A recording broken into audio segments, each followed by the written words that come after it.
Now, the head of research at FSDH Merchant Bank, Mr. Ayodele Akinwumi, is still here with us on the program, and together we'll now examine the market performance in the month of November. The month of November came to an end on 30th, which is Wednesday, and we'll see that we're still at, in terms of index, we're still at the 25,000 psychological line, and the market capitalization is still hovering around 8.7 trillion naira. Until yesterday, we also had 6 weeks of consecutive losses.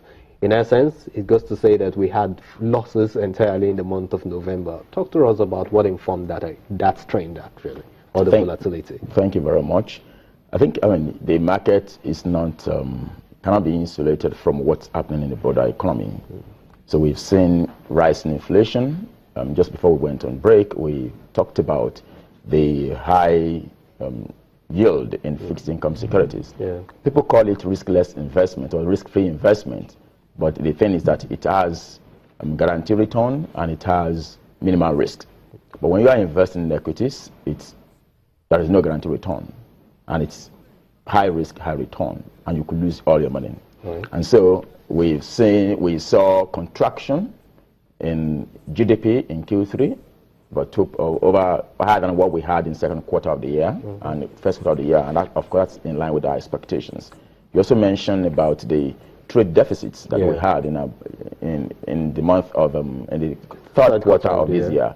Yes, the I was just going to ask you actually how that impacted the markets. Yeah, the NBS actually reported that it was a smaller contraction.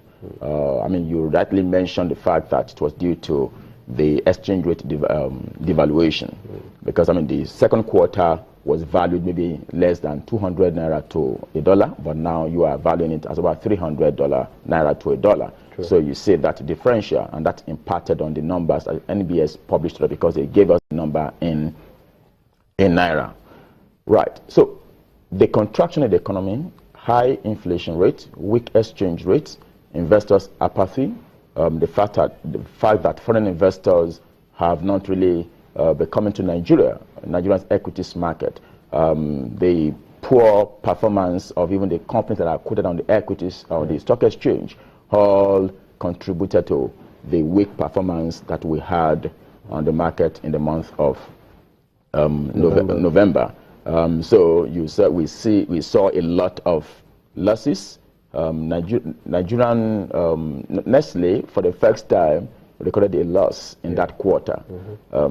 Lafarge, the loss they recorded also was quite high, and all of these are due to exchange rate devaluation, the naira devaluation that we had in that month. So we've also seen very weak demand from all these companies on their products. So of course, we saw the report that some of these banks are recording, except for the FX revaluation gain that the likes of GTB and other banks are recording that made because there was so much renewed interest in GT Bank in the last week, in the week that just ended. But let's now switch our guests to the oil and gas sector. Mobil seems to be doing well right now, but Forte Oil seems to be dipping seriously. Help us to understand what actually went wrong, on these two extreme ends that we found these two companies. Okay, on the general level, for the industry, last year we released a report around December on that industry, the downstream petroleum sector. We actually thought then that Forte Oil share price was overpriced. At that time, it was over 200 naira. I think at the point it even hit 300 naira. Yeah, so our valuation was about 114 thereabout at that time. Mobil, so we placed a sell rating on it. Mobil, we place a buy on it. Even though we noted in the report also that the positive with the development that we expect in the industry in terms of the fuel subsidy removal will go a long way to alter the structure of the industry. Because before then we saw a situation whereby a lot of companies were owed money, subsidy money, and that impacted on their finance cost.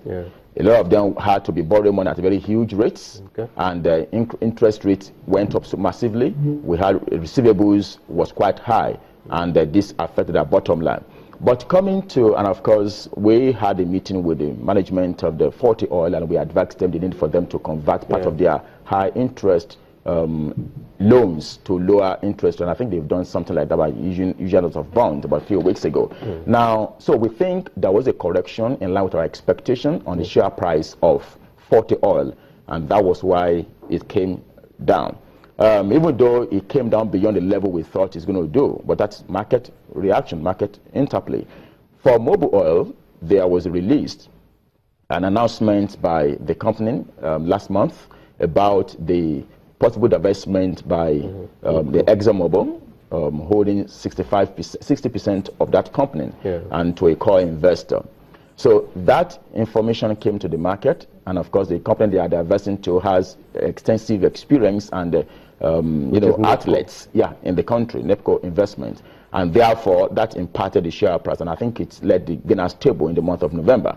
Last week they released an information to the market also about the valuation of that company, which investors and investing community think, oh, is this the valuation of this company? Because they are saying 60% of that company will be bought will be sold and bought at about $301 million. Right. All right.